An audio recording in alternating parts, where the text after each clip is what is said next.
Bon matin l'espoir, ça va bien? Je vous spoil pas, maintenant on va voir la fin de notre livre de Ruth, on continue notre série. Moi je suis vraiment tout excité parce que c'est vraiment un livre magnifique, probablement un de mes préférés dans l'Ancien Testament. Et puis on voit particulièrement l'histoire de la rédemption, l'histoire que la Bible au complet veut nous raconter avec le point culminant, Jésus-Christ. Pour ceux qui ont écouté toutes nos prédications, vous voyez à quel point tout ce passage nous ramène à la Bible, à l'histoire que la Bible veut raconter. Et donc je suis vraiment très, très heureux de pouvoir conclure cette série qu'on a nommée « Sous ses ailes ». On veut être sous les ailes de notre Dieu, comme Ruth a été sous les ailes de Boaz, comme Ruth s'est mis sous les ailes de l'Éternel Dieu, notre Dieu. Et donc, avant de lire les derniers versets, je voulais qu'on prenne quelques minutes pour regarder un peu derrière nous. Qu'est-ce qu'on a vu? Puisque c'est les vacances, plusieurs sont absents encore aujourd'hui, d'autres l'été, lors des dernières prédications. Donc je voulais qu'on fasse un peu le retour en arrière sur toute cette magnifique histoire, et surtout pour comprendre la puissance de la fin de cette histoire qu'on va voir ce matin. Et donc, vous vous souvenez, pour ceux qui étaient là, au chapitre 1, on a vu un homme qui est à Bethléem avec sa famille et qui quitte la maison du pain. Bethléem, c'est ça que ça veut dire, la maison du pain. Mais paradoxalement, en fait, cette maison n'a plus de pain.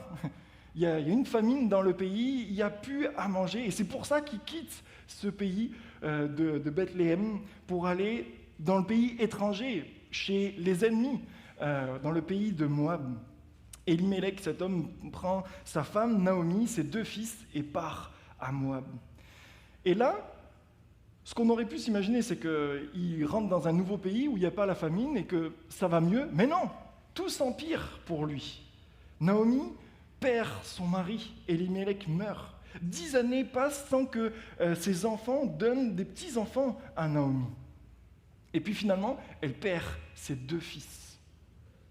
En quelques versets, cette femme, Naomi, qui a fui son pays à la recherche d'un meilleur avenir, d'une sécurité pour sa famille, se retrouve veuve, sans descendance et dans un pays étranger. Alors, elle décide de retourner à Bethléem parce qu'elle a entendu dire que la maison du pain a enfin du pain dans son pays. Et puis, elle dit à ses 2 belles-filles, repartez. Et puis Ruth, contre toute attente, sa belle-fille choisit de la suivre et va prononcer cette phrase magnifique. Ton peuple sera mon peuple et ton Dieu sera mon Dieu. Ça c'est Ruth chapitre 1 verset 16. Et lorsque Naomi arrive dans cette ville, dans la ville de Bethléem, elle est complètement brisée. Les femmes de Bethléem, ses anciennes amies, la reconnaissent. Mais Naomi, elle va lui dire, non, ne m'appelez plus Naomi, mais appelez-moi Mara. Naomi, ça voulait dire agréable, et Mara, ça veut dire amer. Pourquoi? Parce que maintenant, j'ai un cœur amer contre Dieu. Le Tout-Puissant m'a rempli d'amertume, elle va dire. J'étais dans l'abondance à mon départ, et l'Éternel me ramène les mains vides. Et pourtant, quand on regarde, elle ne revient pas tout à fait les mains vides. Elle revient avec Ruth. Ruth est là, elle est là à ses côtés. Mais son cœur, lui, est rempli d'amertume et ferme les yeux sur Ruth. Naomi n'est encore pas capable d'imaginer ce que Dieu pourrait faire à travers cette jeune femme. Et peut-être que certains d'entre vous connaissez cette saison-là. Ces moments où on a imaginé ce à quoi notre vie pourrait ressembler et qu'au final, rien ne se déroule comme ce qu'on aurait pu imaginer. On a prié, on a espéré, on a essayé de bien faire, d'essayer de prendre des bonnes solutions, même si ce n'était pas toujours les meilleures. Et pourtant, on ne comprend pas ce qui nous arrive. On a pour Dieu 1000 questions et très peu de réponses, voire pas de réponses. Ça, c'est le chapitre 1 de Ruth. Puis vient le chapitre 2.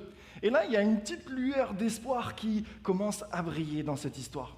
Rien n'est réglé, il faut manger, il faut vivre. Alors, le réflexe normal de toute personne, comme Ruth, elle part travailler. Elle va glaner derrière les moissonneurs, c'est ramasser quelques épis qu'ils auraient oubliés pour pouvoir manger. Et le narrateur nous fait un joli clin d'œil. Vous vous souvenez de ça? On avait vu que c'était comme par hasard que Ruth choisit ce champ. Comme par hasard, ce champ appartient à Boaz, un homme riche, un homme fidèle, un homme intègre qui suit Dieu. Et comme par hasard, cet homme remarque Ruth et porte attention à elle. L'auteur veut décidément nous attirer notre attention sur le fait que Dieu est quand même à l'œuvre. Même quand tout semble dérailler dans notre vie, Dieu est à l'œuvre et rien n'échappe à son contrôle. Et peut-être que certains d'entre vous sont là. Tout n'est pas réglé dans votre vie. Nous n'avons aucune garantie pour demain, mais au milieu de toutes ces incertitudes, nous voyons le clin d'œil ou des clins d'œil de Dieu qui nous rappellent que malgré tout, Dieu est au contrôle. Puis arrive le chapitre 3. Naomi comprend que Boaz, celui qui s'intéresse à Ruth, aurait le pouvoir de les racheter, d'être leur rédempteur, c'est-à-dire un homme qui pourrait racheter leur terre et s'engager à prendre soin de ces deux femmes pour restaurer leur dignité, pour les sécuriser, pour leur donner un avenir. Ruth s'approche alors de lui, de Boaz, et lui fait cette demande d'étendre son aile sur elle, c'est-à-dire tout simplement, épouse-moi. Je veux être de ta famille, je veux être lié à toi. Quel pas de foi de Naomi, quel pas de foi, incroyable. Et on pourrait se dire, ça y est, toute l'histoire va s'arranger, enfin la fin heureuse et belle qu'on voudrait, elle est là, elle est sous nos yeux, on va assister à ça. Mais non, il y a un nouvel obstacle qui arrive. Il existe un autre homme qui a le droit de rachat avant Boaz sur Ruth et Naomi. Et même si les deux amoureux veulent se marier, même s'ils veulent par-dessus tout être fidèles à Dieu et obéir à sa voix, ce sont des personnes intègres à Dieu. Et on avait vu cet enseignement fort que leur désir de se marier ne donne pas le droit de contourner la loi de Dieu. Ne leur donne pas le droit de contourner l'ordre établi par Dieu. Même si toute cette histoire nous semble bonne, même si d'apparence on a l'impression qu'ils font rien de mauvais. On a vu que la foi ne consiste pas seulement à vouloir une bonne chose, mais la foi, juste et bonne, veut faire les choses de la bonne manière. Et peut-être que c'est certains d'entre nous, on en est là. Il y a plusieurs options devant nous et plusieurs chemins, et peut-être que le chemin le plus simple serait de faire en fait un compromis vis-à-vis de ce que Dieu nous demande dans sa parole. On pourrait trouver toutes sortes de raisons, toutes sortes d'excuses qui, d'apparence, seraient bonnes, mais qui essaieraient en fait de justifier un compromis que Dieu ne nous demande pas de faire. Mais à travers cette histoire de Ruth et de Boaz, Dieu nous encourage à lui faire confiance, à ne pas faire des compromis, à être fidèle à ce que Dieu nous dit dans sa parole. Parce que Dieu a prévu quelque chose de bon pour nous, pour la suite. Et puis on arrive au chapitre 4. Boaz se rend à la porte de la ville pour discuter avec cet homme qui a droit de rachat. Et finalement, cet homme va renoncer à son droit de rachat. Un accord va être trouvé devant témoins. Et Boaz rachète celui qui appartenait à la famille d'Elimelech pour prendre Ruth pour femme. Verset 13 nous dit, Boaz prit Ruth qui devint sa femme, et il alla vers elle. L'Éternel permit à Ruth de concevoir, et elle enfanta un fils. Waouh! Quelle fin extraordinaire! Vraiment, cette fin digne des plus belles histoires d'amour. Ils vécurent heureux et eurent beaucoup d'enfants. N'est-ce pas? Et on pourrait croire que l'histoire est terminée là. Mais la réalité, c'est qu'il nous reste encore une prédication. Il nous reste encore 10 versets. 10 versets. Et Pourquoi ? Parce qu'en réalité, depuis le début, Dieu est en train de faire quelque chose de beaucoup plus grand que ce que Ruth, que ce que Naomi, de ce que Boaz, que ce que tous les gens aux alentours auraient pu imaginer. Et peut-être qu'aujourd'hui, en regardant en arrière, tu vois toutes les épreuves que tu as traversées, toutes les fois où Dieu a été fidèle, et puis tu es enfin dans une saison de reconnaissance. Tu es enfin émerveillé de ce que Dieu a fait dans ta vie. Et il y a encore un bel enseignement à recevoir pour nous aujourd'hui. C'est que les bénédictions de Dieu ne s'arrêtent pas à la résolution de nos défis. Elles vont beaucoup plus loin. Elles sont beaucoup plus grandes que ça. Et c'est ce qu'on va voir ce matin. Et dans le fond, ce qu'on va voir ce matin, c'est que la raison pour laquelle ce livre a été écrit, c'est que tout ça nous aide à voir que dans les jours les plus sombres, Dieu est toujours à l'œuvre. Et il fait bien plus que ce que nous aurions imaginé pour notre avenir. Alors Matthieu va nous lire Ruth, chapitre 4, les versets 13 à 22. Boaz prit Ruth, qui devint sa femme, et il alla vers elle. L'Éternel permit à Ruth de concevoir, et elle enfanta un fils. Les femmes dirent à Naomi, « Béni soit l'Éternel, qui ne t'a point laissé manquer aujourd'hui d'un homme ayant droit de rachat, et dont le nom sera célébré en Israël. Cet enfant restaurera ton âme, et sera le soutien de ta vieillesse, car ta belle-fille, qui t'aime, l'a enfanté, elle qui vaut mieux pour toi que 7 fils. » Naomi prit l'enfant et le mit sur son sein, et elle fut sa garde. Les voisines lui donnèrent un nom en disant « Un fils est né à Naomi », et elles l'appelèrent Obed. Ce fut le père d'Isaïe, père de David. Voici la postérité de Péretz.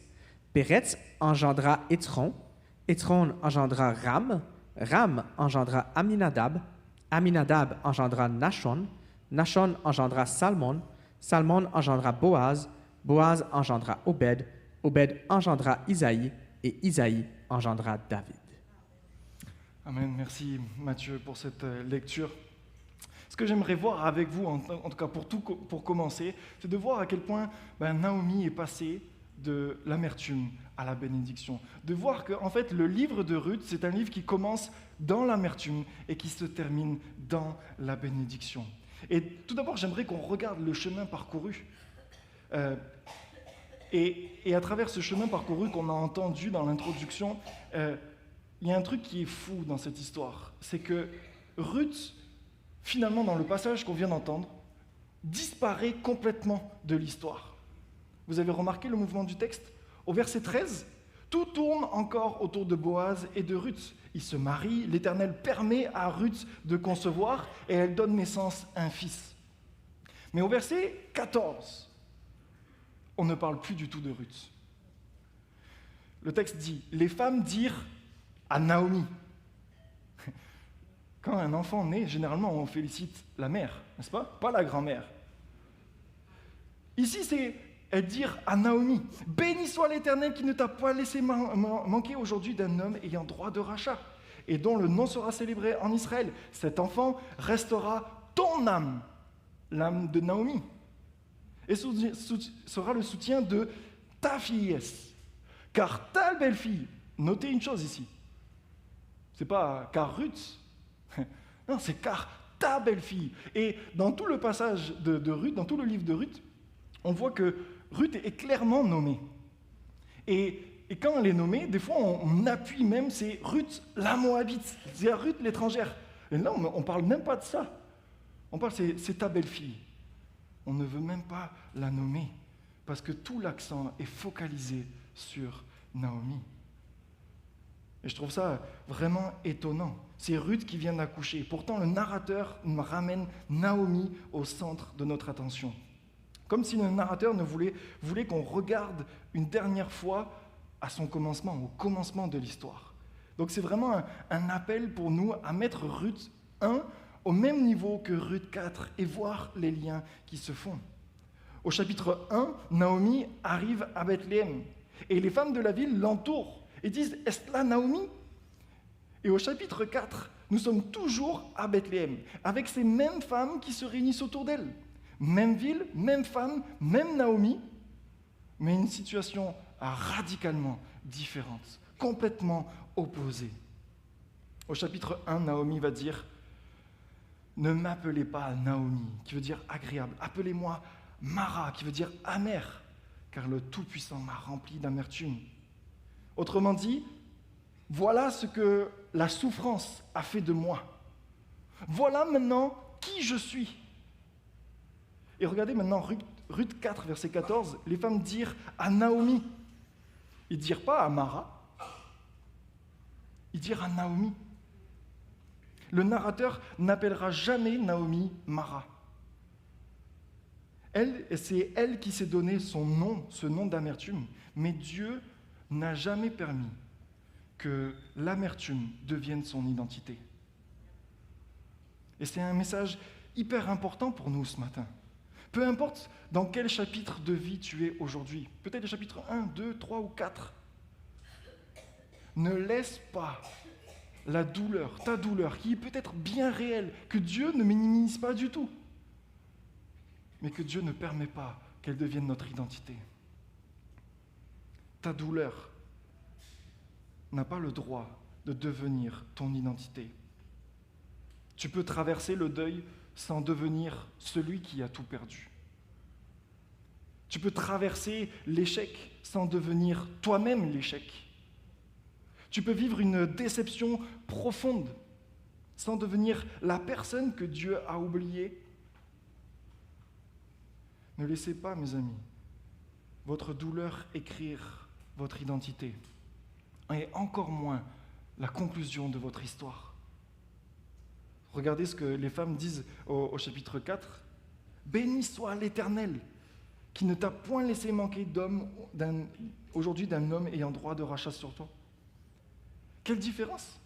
Au chapitre 1, Naomi disait, en regardant sa vie, « Je suis vide, j'ai plus rien, j'ai tout perdu. » Et au chapitre 4, les femmes disent, « Tu es béni par l'Éternel. » Parce que tu as une descendance, parce que quelqu'un t'a racheté, parce que maintenant, tous tes problèmes semblent être résolus. Au chapitre 1, Naomi a tout perdu. Elle qui a tout perdu. Au chapitre 4, elle tient dans ses bras quelque chose de beaucoup plus grand que ce qu'elle n'aurait pu imaginer après la mort de ses fils. Remarquez bien, Dieu n'a pas simplement remis la vie de Ruth telle qu'elle, comme avant. Elimelech n'est pas revenu. Malchon, Kiljon ne se sont pas ressuscités. Ruth 4 n'efface pas Ruth 1. Les pertes sont réelles, elles ont existé. Les blessures sont là, les cicatrices sont là. Mais la grâce de Dieu est bien plus grande qu'un simple bouton retour en arrière. Dieu ne se contente pas nécessairement de nous rendre la vie que nous avons eue avant ou qu'on aurait toujours imaginé. Il est capable d'écrire quelque chose de beaucoup plus grand, quelque chose qu'on n'aurait nous-mêmes pas imaginé. Laissez-moi vous parler l'histoire de Hudson Taylor, ce grand missionnaire qui est parti annoncer l'Évangile en Chine au XIXe siècle. Avec sa femme, Maria, ils ont eu 9 enfants. 3 sont morts à la naissance et 2 pendant leur enfance. Dans les années 1870, leur petit Samuel, 5 ans, tombe gravement malade et meurt. Quelques mois plus tard, Maria donne naissance à un petit garçon qu'ils appellent Noël. Il arrivera à vivre que 13 jours. Quelques jours après avoir enterré leur bébé, Maria tombe gravement malade à son tour. Et alors qu'elle n'a que 33 ans, le 23 juillet 1870, elle meurt dans les bras de son mari, Hudson. Imaginez-le un instant. Plusieurs de ses enfants sont morts. Sa femme vient de mourir. La vie qu'il avait imaginée de servir Dieu avec sa famille en Chine vient de complètement s'écrouler. Et Dieu ne lui rendra jamais. Samuel ne reviendra pas. Noé non plus, Maria non plus. Mais Dieu n'avait pas fini d'écrire l'histoire de Hudson. Hudson Taylor continuera à servir en Chine. Il va se remarier. Et sa mission, China Island Mission, continuera à se développer, malgré les épreuves et les oppositions qu'ils vont recevoir. En 1881, Hudson a prié pour 70 missionnaires et ils sont arrivés dans l'année suivante. En 1887, il a prié pour 100 missionnaires de plus et 102 missionnaires sont arrivés l'année suivante. En 1905, l'année de sa mort, sa mission comptait plus de 800 missionnaires. Plus de 300 stations missionnaires à travers tout le pays de la Chine. Sa mission a comptabilisé entre 20 000 et 25 000 baptêmes. Encore aujourd'hui, l'œuvre qu'il a initiée a profondément marqué la mission moderne. Un jour, Hudson Taylor a dit « Il faut la présence de difficultés spéciales pour manifester à tous les travaux du puissant pouvoir de Dieu. Et pour de telles difficultés, nous pouvons et devons être reconnaissants et non abattus. » Wow. C'est précisément ce que le livre de Ruth nous apprend. Dans ces moments où on ne comprend pas tout ce que Dieu est en train de faire, nous pouvons continuer à lui faire confiance. Non pas parce que nous savons comment les choses vont se terminer, mais parce que nous savons celui qui tient notre histoire entre ses mains. Parce que celui qui tient nos histoires entre ses mains nous a donné des promesses sûres et certaines qui s'accompliront pour chacun d'entre nous. Hudson Taylor, dans les moments les plus sombres de sa vie, n'aurait jamais pu imaginer ce que Dieu allait faire à travers son ministère. Et Naomi de Ruth 1 n'aurait pas pu imaginer la Naomi de Ruth 4. Alors peut-être que toi, aujourd'hui, tu regardes ta situation et tu te dis, en fait, c'est fini. Il n'y a plus rien à espérer. Et il n'y a rien de bon qui va sortir de ma situation. Rappelle-toi que la page la plus douloureuse que tu vis aujourd'hui n'épuise pas toutes les bontés de Dieu envers toi.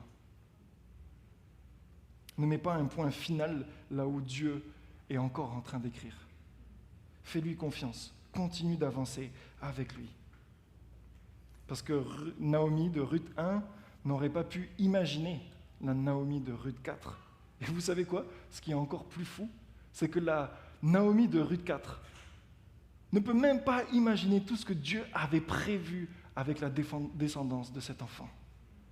Elle ne sait toujours pas ce que Dieu a encore à écrire après elle. L'enfant qu'elle tient dans ses bras est une source de bénédiction énorme, non seulement pour elle, mais aussi pour son pays et pour nous encore aujourd'hui. Et c'est pour ça que les femmes proclament Naomi comme étant bénie, parce que la bénédiction prend une forme de rédemption. Et c'est mon deuxième point. Les femmes vont dire à Naomi, « Béni soit l'Éternel qui ne t'a point laissé manquer aujourd'hui d'un homme ayant droit de rachat, et dont le nom sera célébré en Israël. » Quand on lit ça au premier abord, on peut se poser la question, mais c'est qui cet homme ayant droit de rachat? À première vue, ça pourrait être Boaz, n'est-ce pas? Après tout, on parle de Boaz depuis le début de cette histoire. Mais regardez le verset 15. 7 enfants. En fait, cet homme ayant droit de rachat, c'est cet enfant. C'est cet enfant qui restaurera ton âme et qui sera le soutien de ta vieillesse. Car ta belle fille qui t'aime l'a enfantée. Elle vaut mieux pour toi que 7 fils. On comprend alors que le Rédempteur dont parlent les femmes, c'est donc 7 enfants. Et regardez à quel point 7 enfants changent l'histoire de Naomi. Premièrement, il sera un restaurateur pour son âme. Naomi, qui pensait que sa vie était vide, la voit maintenant pleinement restaurée. Elle était pauvre, veuve, sans descendance, sans véritable perspective pour l'avenir. Et aujourd'hui, elle fait partie d'une famille riche. On peut considérer le couple comme étant ses enfants et comme étant la grand-mère de cet enfant. Deuxièmement, cet enfant sera le soutien de sa vieillesse. Quel soutien pour cette époque de savoir que la continuité de la famille est assurée. Naomi n'est plus laissée seule face à son avenir. D'autres prennent le flambeau. D'autres vont continuer à porter son nom, porter son histoire, porter sa famille. Et ce n'est probablement pas un hasard si au verset 17, les voisines donnent le nom d'Obed, ce qui signifie serviteur. En fait, cet enfant sera un serviteur pour Naomi. Il va lui servir en la restaurant, il va le servir en soutenant sa vieillesse. Et puis on voit aussi que cet enfant est né de Ruth, elle qui vaut mieux que 7 fils. C'est énorme parce que 7 fils ici, c'est cette notion de la plénitude, d'une descendance idéale. Pour cette époque, c'était vraiment fort d'avoir 7 fils. Et là, il y a presque quelque chose d'ironique parce qu'on dit que Ruth est meilleure que 7 fils, alors que Ruth, c'est une femme, c'est la belle-fille, c'est la Moabite, l'étrangère. Et pourtant, c'est elle qui est devenue la plus grande bénédiction de Dieu pour la vie de Naomi. N'est-ce pas incroyable? Quelle bénédiction pour Naomi. Mais ce n'est pas fini. Regardez le verset 17. Les voisines lui donnèrent un nom en disant « Un fils est né à Naomi » et elles l'appelèrent Obed. Ce fut le père d'Isaïe, père de David. David, le roi David. Comme si le narrateur voulait appuyer quelque chose avec cet enfant. Cet enfant est une bénédiction bien au-delà de ce qu'elle aurait pu imaginer. Cette femme qui pensait « Je suis revenue les mains vides », maintenant tient dans ses bras le grand-père du roi David. Elle a une lignée royale entre ses mains. N'est-ce pas incroyable, n'est-ce pas merveilleux? Et c'est pas fini. Parce que nous, on connaît la suite de l'histoire. On sait que la descendance de David va amener au Messie, à Jésus, à celui que tout le peuple d'Israël attend, celui qui va secourir enfin le peuple d'Israël. Et on sait que Jésus ne vient pas juste pour poursuivre ou pour améliorer l'histoire de la famille de Naomi. Il vient pour accomplir tout ce que l'histoire, tout ce que la Bible annonçait, toute cette histoire du rachat. Il va venir chercher tout ce qui était perdu, payer lui-même le prix du rachat et de faire entrer tous les hommes et les femmes qui placent sa confiance en lui à venir dans sa famille. Et c'est là, mes amis, où toute la notion de rédempteur qu'on a vue depuis le début de Ruth prend tout son essor, son envol. Obed a restauré l'avenir de Naomi. David a été établi comme roi d'Israël. Mais de leur descendance est venu celui qui pouvait accomplir une rédemption bien plus profonde. Jésus est venu faire ce que aucun d'eux ne pouvait faire. Nous racheter, nous, 2000 ans plus tard, de notre péché. Venir nous réconcilier avec Dieu, nous ramener dans sa famille, être appelés enfants de Dieu. Jésus est notre parfait Rédempteur. Regardez comme les paroles de Ruth 4 prennent une profondeur encore plus grande lorsqu'on regarde à Jésus. Obed devait être un restaurateur de l'âme de Naomi. Jésus est notre restaurateur parfait de notre âme. Lorsqu'on place notre confiance en lui, il pardonne nos péchés, il nous réconcilie avec Dieu, il nous donne une vie nouvelle. Ce que nous étions incapables de réparer, lui le restaure parfaitement. Obed devait être le soutien de sa vieillesse. Jésus est le soutien de notre vie. Il ne nous promet pas seulement qu'on va avoir plein de bénédictions et des années meilleures devant nous. Il nous promet sa présence avec nous, alors qu'on est en chemin. Il nous tient dans sa main, Il nous assure un avenir avec lui pour l'éternité.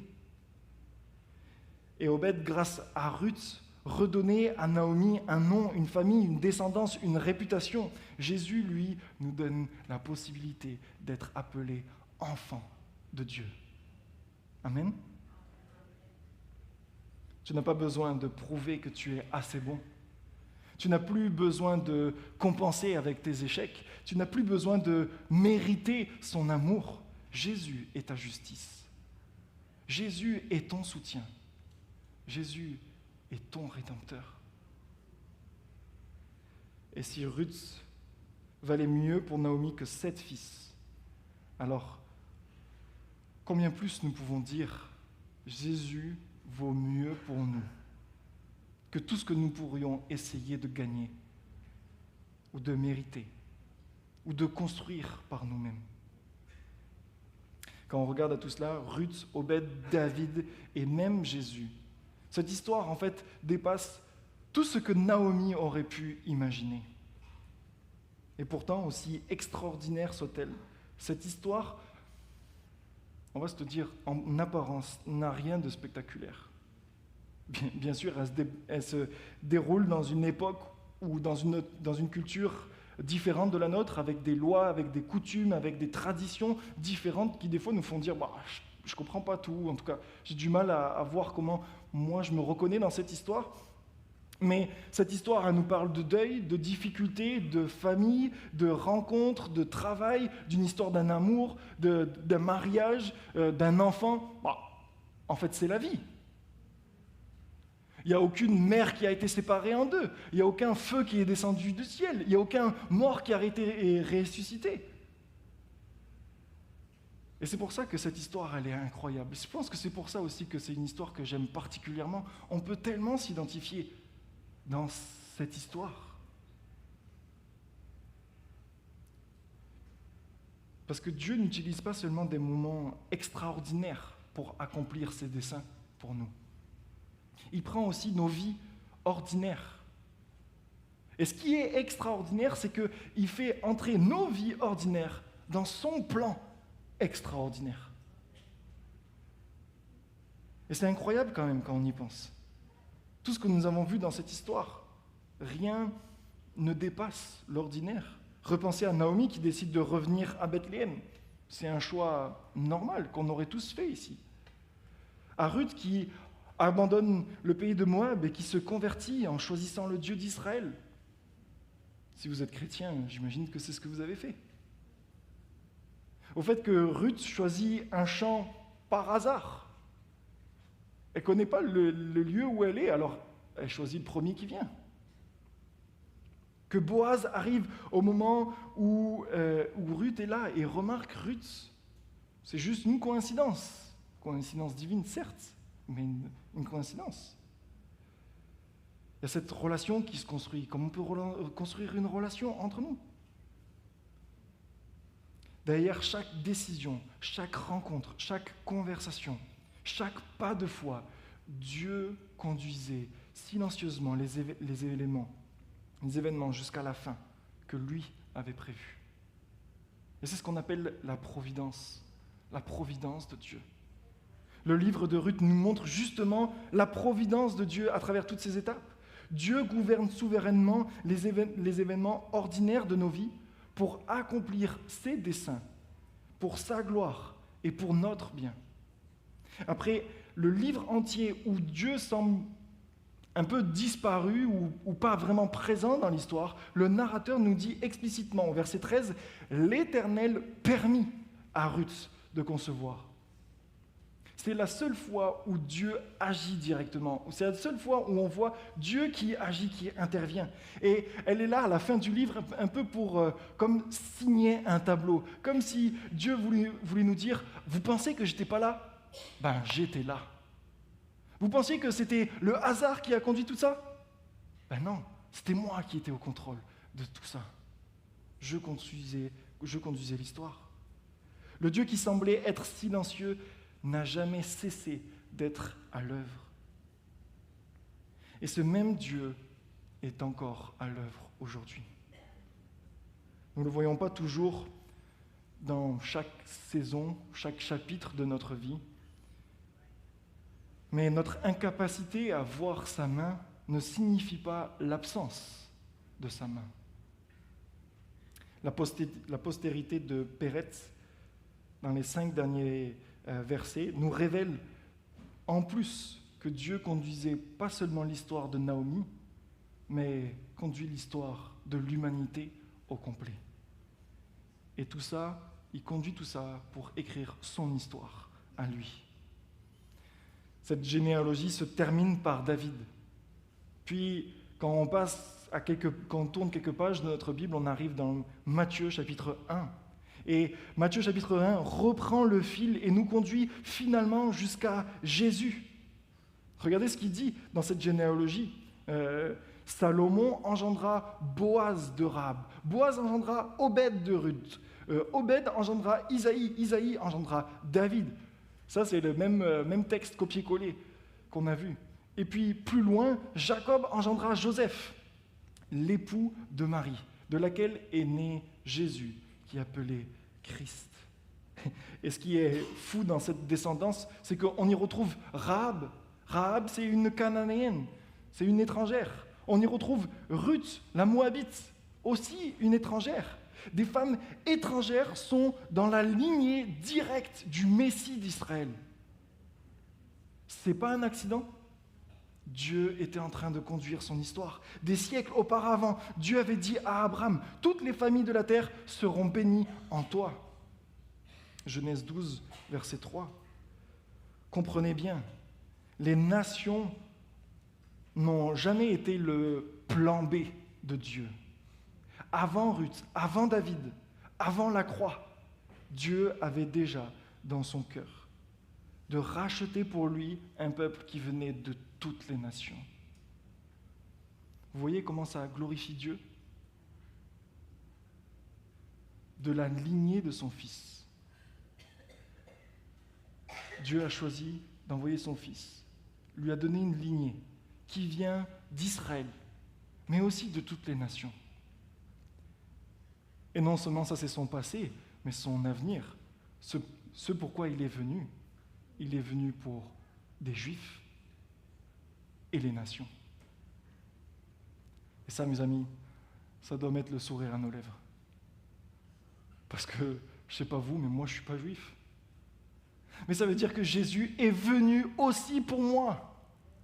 Ça veut dire que Jésus, je peux faire partie de sa famille, je peux rentrer dans sa lignée, je peux me mettre sous ses ailes. Je peux venir au pied de la croix et trouver sa grâce qui m'attend, les bras grands ouverts.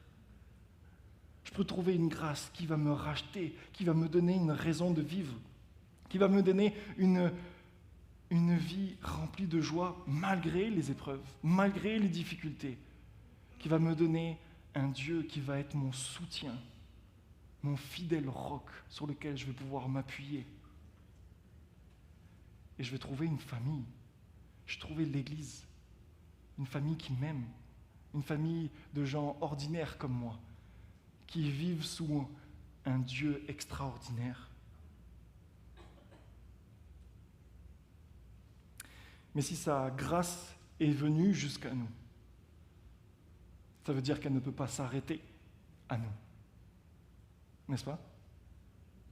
Remarquez que l'enfant dans les bras de Naomi fait parler les autres femmes. Ce que Dieu fait dans la vie de Naomi est visible et ça interpelle, il y a quelque chose chez les gens qui se disent « Ok, mais attends, c'est bizarre, waouh, Dieu a intervenu ici ». La transformation qu'a connue Naomi et sa famille ne peut pas rester secrète. Elle en parle, elle se réjouit avec d'autres. De même, l'action de Dieu dans nos vies, c'est-à-dire notre conversion, mais aussi ce que Dieu fait dans notre quotidien, ne devrait pas rester pour nous. Et mes amis, la semaine prochaine, on va voir des baptêmes. Les baptêmes, c'est exactement ça.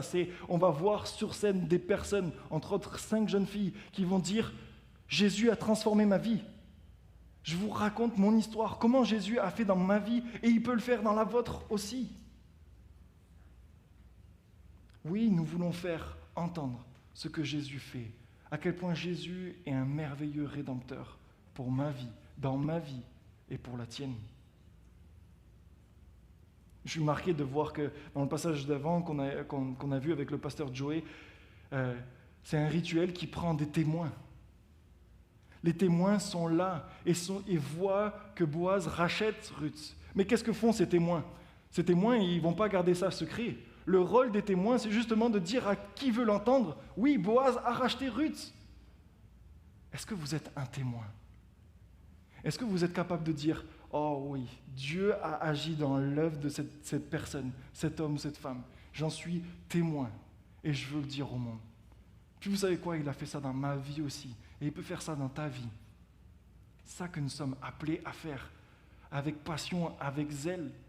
Peu importe les moqueries, peu importe les difficultés, peu importe les obstacles face à nous, parce que Dieu nous remplit. Dieu nous a remplis, Dieu nous a donné une nouvelleté de vie. Dieu nous a appelés ses enfants. Et en tant que ses enfants, on veut le faire connaître. Dans tout le long de la Bible, rien n'est resté secret. Jésus est apparu à plusieurs personnes, plusieurs dizaines de personnes après sa résurrection, pour prouver que ce n'est pas juste une pensée fanatique des disciples. Non, Jésus était visible pour qu'on puisse dire, ok, cette histoire est bien réelle. Plusieurs l'ont vu de ses propres yeux. De même, Jésus nous appelle à partager, à dire avec foi tout ce que Dieu fait.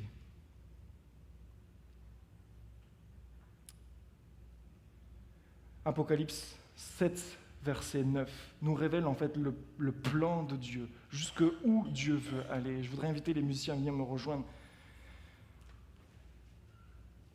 Apocalypse 7, verset 9 dit « Après ceci, je regardais et voici, il y avait une grande foule que personne ne pouvait compter, de toute nation, de toute tribu, de tout peuple et de toute langue. Ils se tenaient devant le trône et devant l'agneau, revêtus de robes blanches et des palmes dans leurs mains. » Voilà l'histoire extraordinaire que Dieu est en train d'écrire. Voilà le but, voilà la finalité de ce que Dieu veut écrire avec ta vie, avec ma vie, avec notre vie, avec notre Église. Pour notre ville à Longueuil, pour le Québec, mais pour le monde entier. Dieu veut rassembler des hommes et des femmes de toute langue, de toute nation, de toute tribu, de tout peuple. Depuis la promesse faite à Abraham, à Ruth la Moabite, à David, à Jésus, jusqu'à cette foule innombrable dont nous faisons partie. Tous ensemble, nous serons réunis pour célébrer sa gloire pour l'éternité. La Bible nous montre un Dieu rédempteur qui vient pour nous racheter, nous tous, afin qu'un peuple de toutes les nations célèbre sa gloire pour l'éternité. Et maintenant, par grâce, il fait entrer nos vies ordinaires dans cette histoire extraordinaire. Alors ta vie n'a pas besoin d'être spectaculaire pour avoir une portée éternelle.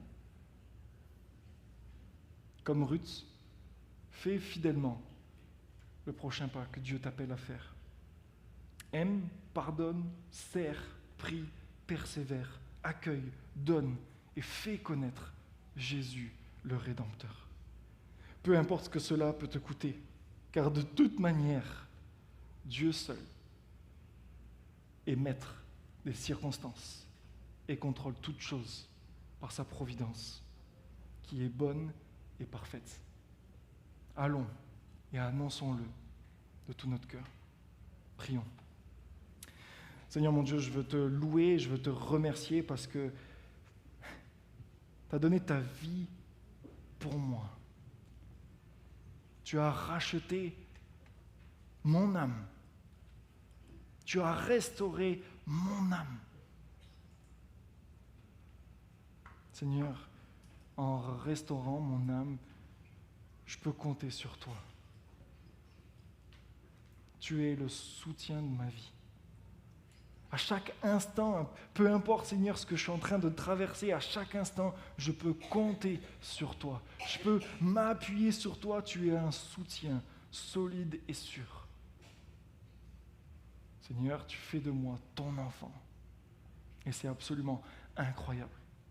Je ne méritais pas ça, et pourtant tu l'as fait. Seigneur, tu es venu me chercher 2000 ans après ton Fils. Et tu veux sauver encore. Il y a encore tellement de personnes, tellement de peuples, Seigneur, qui n'ont même pas l'option ou la possibilité d'entendre l'histoire de la rédemption, l'histoire de ce que Jésus a fait.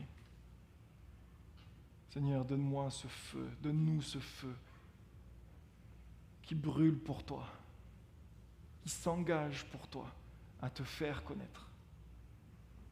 Que notre Église puisse être un tremplin pour faire connaître Jésus, ici à Longueuil, avec tous les efforts qu'on fait, mais aussi au Québec, en déployant, en envoyant d'autres ouvriers, d'autres pasteurs, en formant, en donnant, en soutenant financièrement, pour que l'œuvre avance au Québec. Mais Seigneur, ne nous permets pas d'oublier aussi toutes ces nations. Donne-nous ce goût pour aller vers les nations.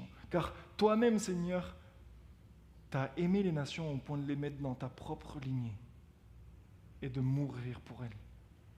Aide-nous à vivre ça, à accueillir les nations, à accueillir, Seigneur, tous ceux que tu as choisis, que tu appelles de ta famille.